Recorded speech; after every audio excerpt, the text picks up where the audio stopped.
Hello and welcome to The Last Word. With Parliament paralysed, urgent reforms postponed, grid failures and scams, mass killings and an exodus from the south, not to mention the economy slowing down, we ask, what's happening to India and how is it viewed by the rest of the world? That's with the Washington Post Chief of Bureau Simon Denyer, the Financial Times Bombay correspondent James Crabtree, the editorial chairman of the Outlook Group Vinod Mehta, and the former editor-in-chief of the Times of India, Dilip Padgankar. Simon Denyer, Parliament paralysed, urgently needed reforms repeatedly postponed, grid failures, scams tumbling out of the cupboard, mass killings and violence in Assam, an exodus from southern cities, and the economy slowing down. What does all of this add up to?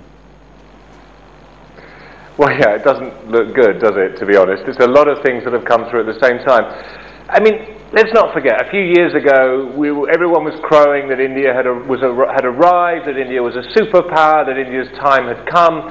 Now we're agonizing about India's future. Is it falling apart? What's happening? I mean, the truth, as always, is somewhere in between. But you know, there are a number of things that have gone wrong that are serious, and they probably represent, actually, the failure to undertake the kind of reforms that have been sitting there, that everybody knew needed to be done, and have just slid for years and years and years, and you're seeing the fruit of that now in the power sector, whether it's in the way the Northeast has been governed in many cases, whether you're seeing that in the way Parliament functions. There are plenty of reforms in the way that Parliament should function, which have been there, which people have been advocating for years.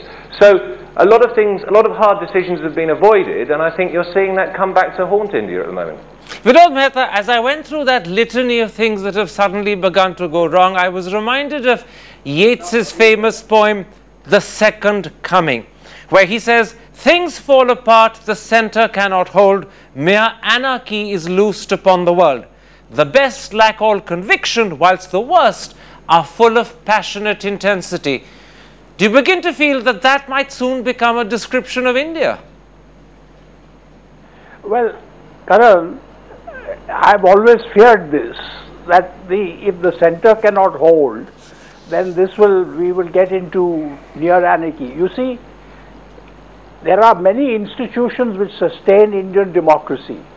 Parliament is possibly the most important institution, and politicians never cease to remind us that please don't undermine Parliament, the sanctity of Parliament. Remember when Kejriwal and all were there, they were constantly told that no, Parliament reflects the sovereign will of the people. What we are seeing now is that Parliament has collapsed, that the main opposition party says that since we get no satisfaction from Parliament, we didn't get it in 2G, we will seek it outside Parliament.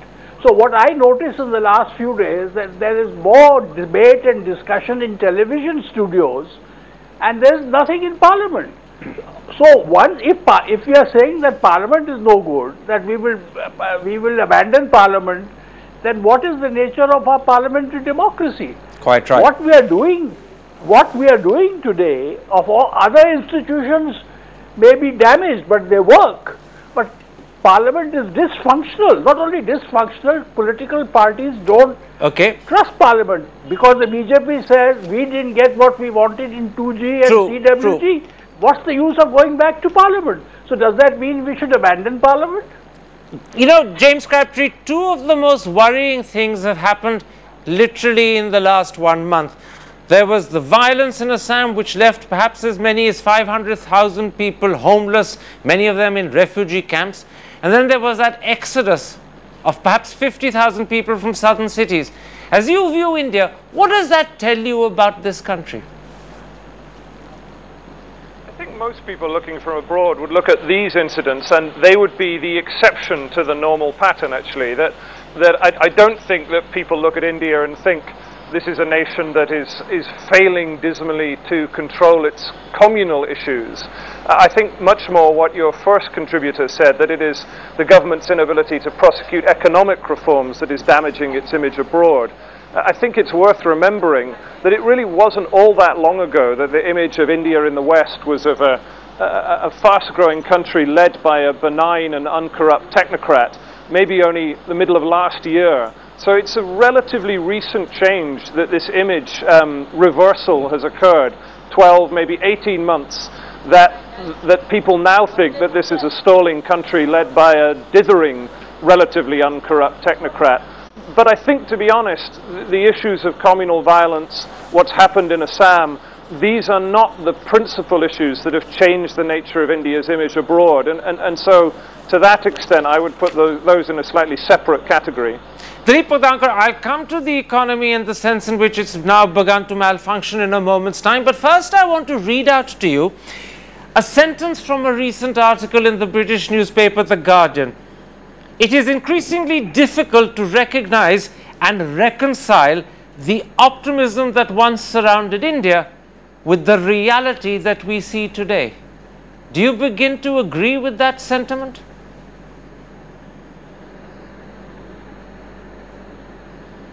Not at all. I didn't agree in the slogan of India shining.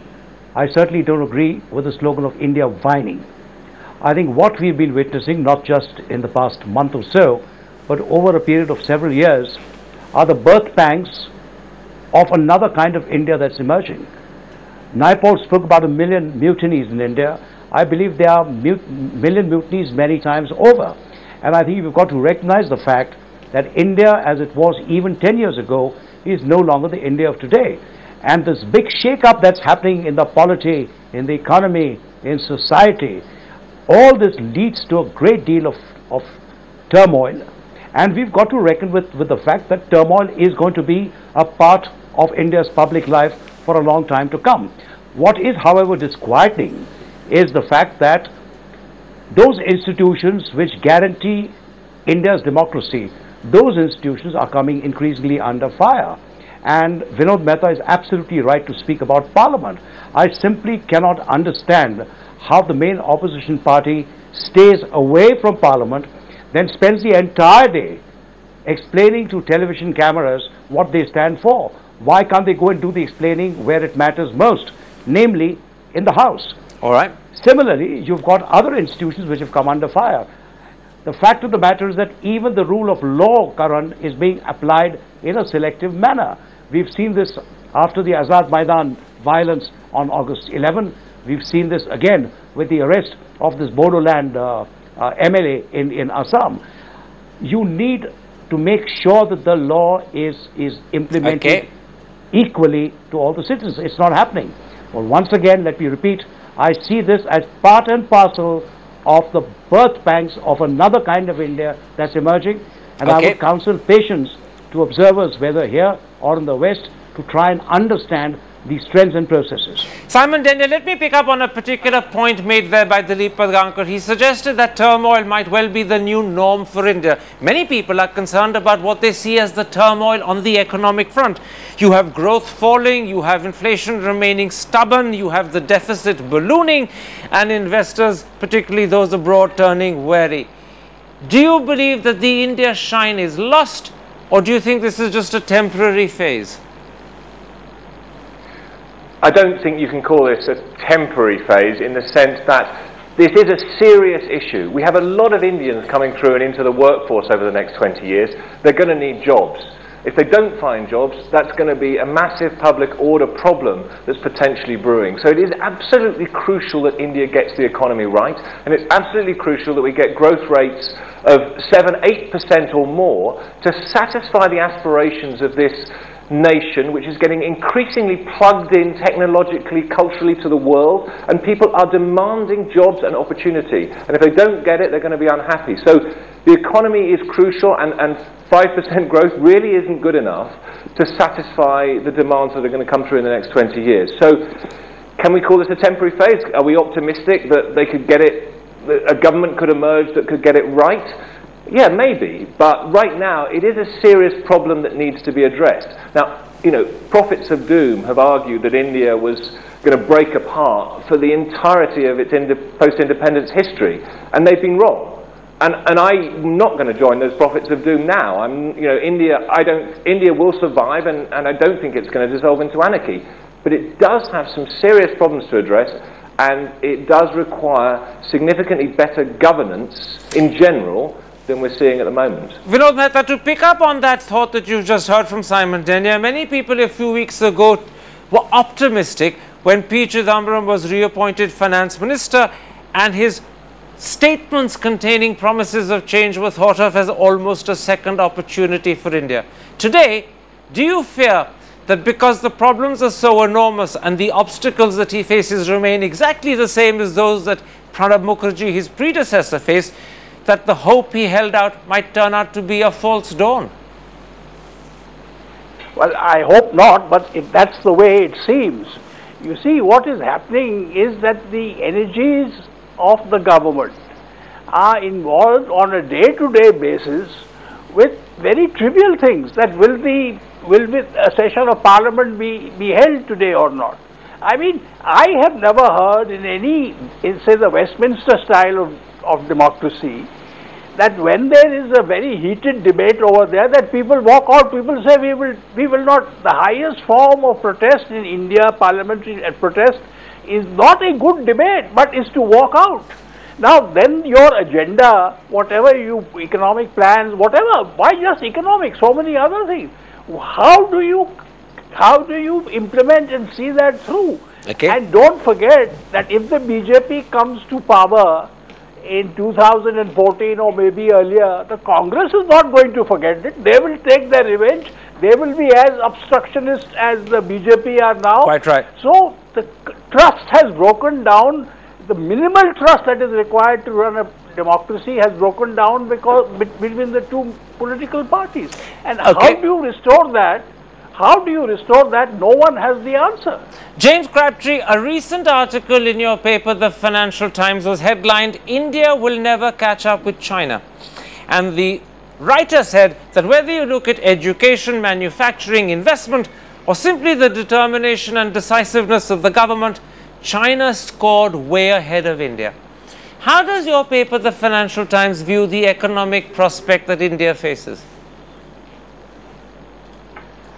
Well, I think in the long term, it's still right to be bullish on India. I mean, you were saying previously, will people still invest here? I think it's interesting if you look, for instance, at the fiasco over the mobile telephones. You know, you had 122 licenses cancelled. You've seen the issue today come up again about the 2G scam. You've had foreign companies, Telenor of Norway, Sistema of Russia, treated pretty dreadfully. And yet, both of these companies, despite the fact that they've lost billions of dollars between them, are still desperate to stay in the Indian market.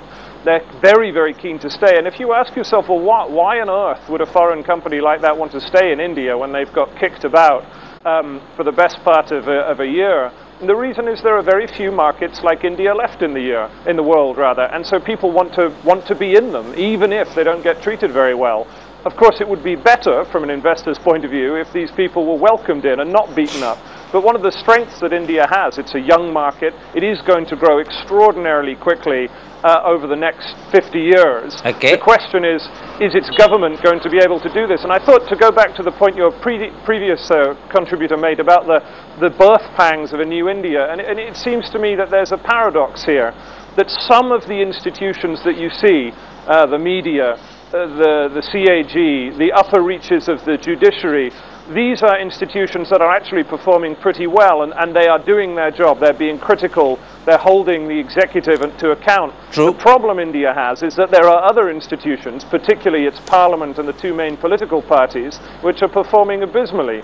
And until that changes, it's very difficult to see where reform and where leadership is going to come from.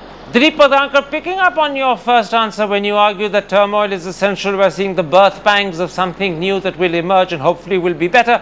Do you then get the feeling that perhaps we're overdoing the pessimism and despair?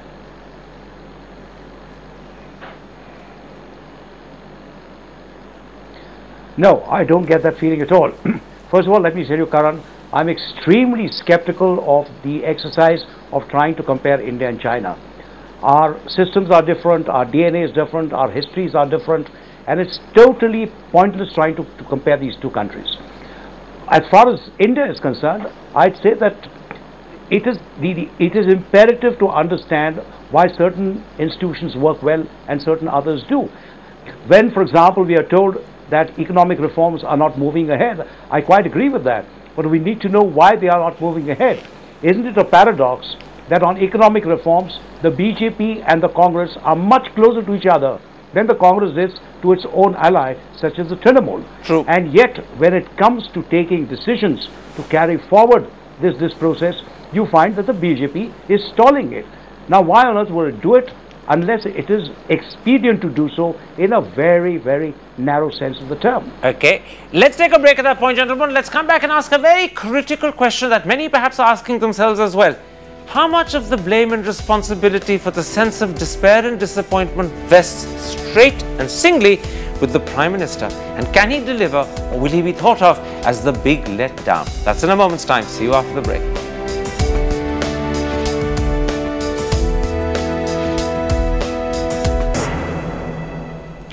Welcome back to The Last Word. Gentlemen, let's come to the Prime Minister. Vinod Mehta, has Dr. Manmohan Singh failed India, or is that just an urban middle-class judgment?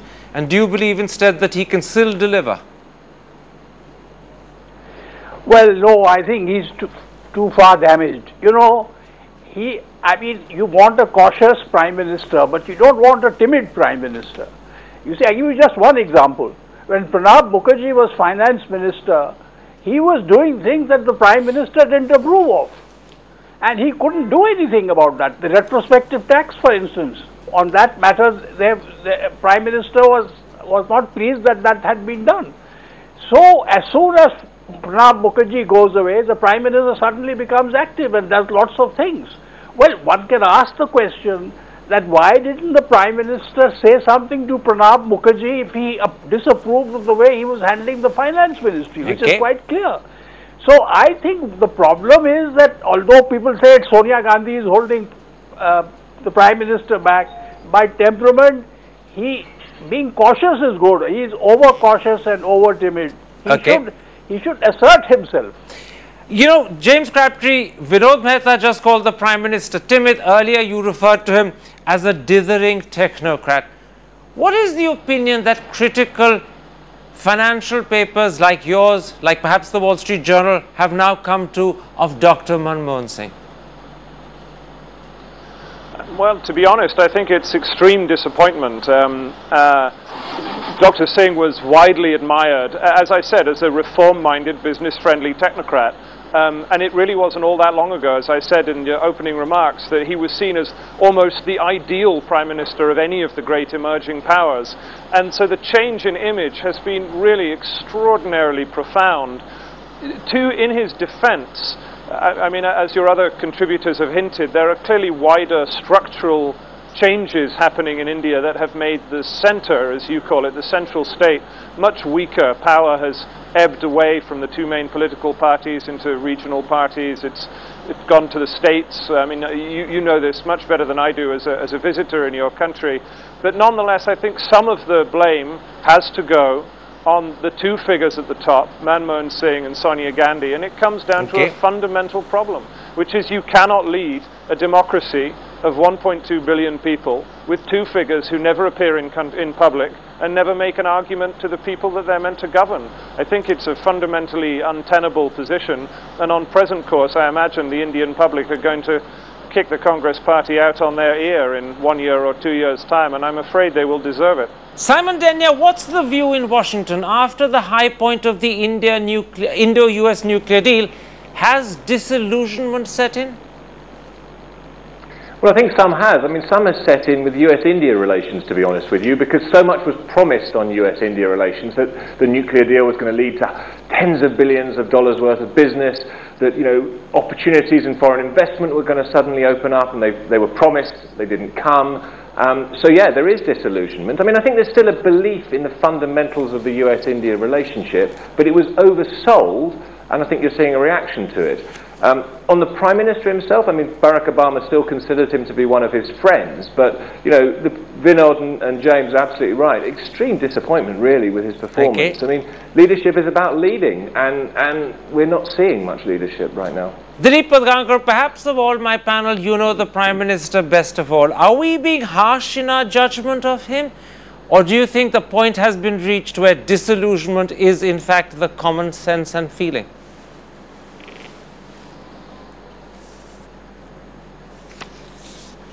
We are in fact talking of two different Manmohan Singhs.